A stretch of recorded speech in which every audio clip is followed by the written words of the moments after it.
Hey everybody, it is Elizabeth. It is Monday on Trans Family Voices. Thanks for coming back and watching us again this week, and I hope you enjoy our videos for this week. So our topic this week is to talk about what we miss about in our blank relationships. So Aiden and I were in a lesbian relationship for the last 8 years, and that has since changed. I think we figured out who we are as individuals, but we're still working on a term or a phrase to kind of describe us as a unit. I think my simplest way to put it is we're just two queer people in love. So so moving on to this week's topic. One thing that I miss is standing out.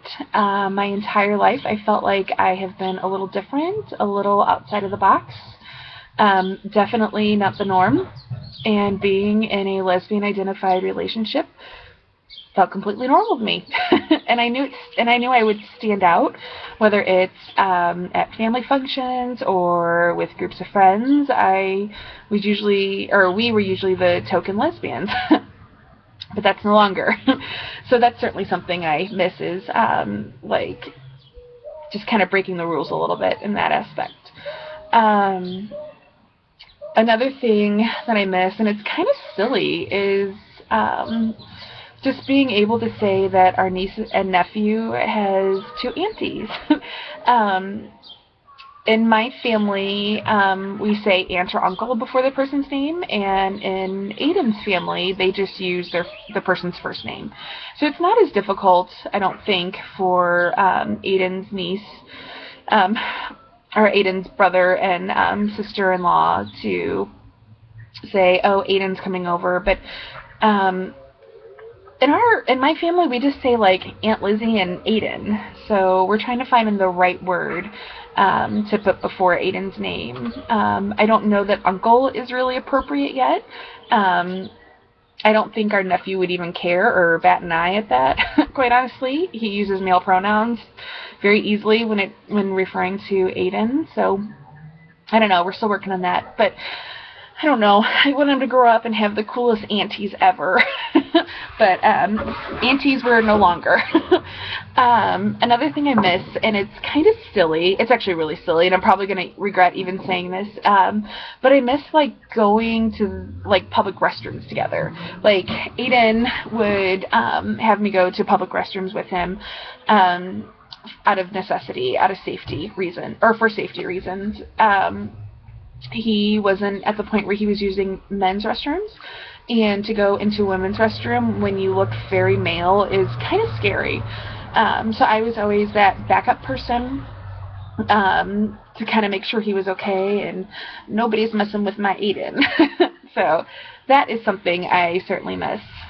Let's see. Let me think of some other things. I definitely miss breaking stereotypes of what it means to be a lesbian. I think that at my work, it's taken a lot for me to get to the point where I can be respected in regards to my orientation and what I do.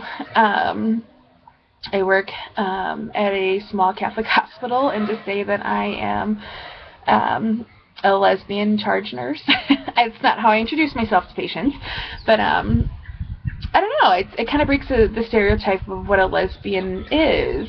People think that they're not queer people, but the general population who don't know any gay people.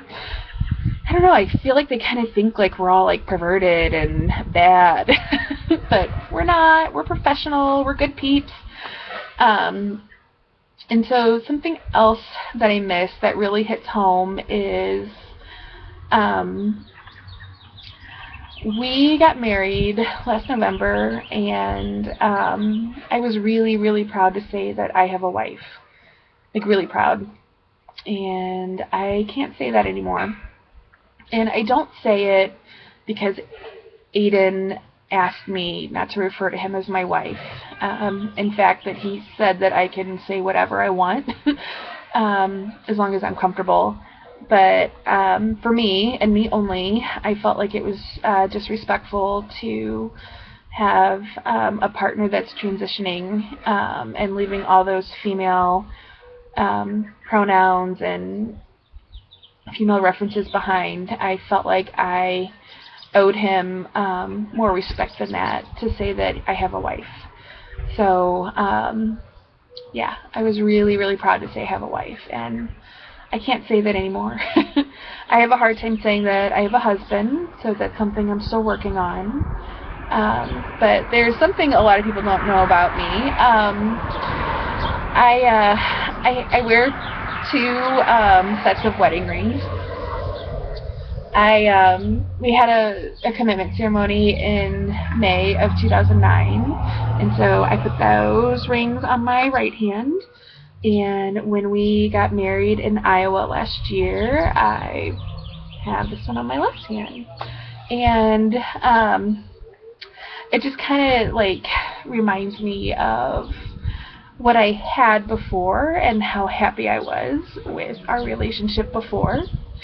And wearing my new wedding band reminds me of all the great things yet to come. So every day I look at them, and every day I reflect about all the fantastic things that I have in my life and all the fantastic things that are yet to come. But yeah, I wear them both and keep them very close to me to remind me of where I've been and where I'm going. And I'm not very emotional, but apparently this is something that kind of struck close to home. So yeah, that's my story this week. I can't wait to hear everybody else's responses, and till next time, I will talk to you later.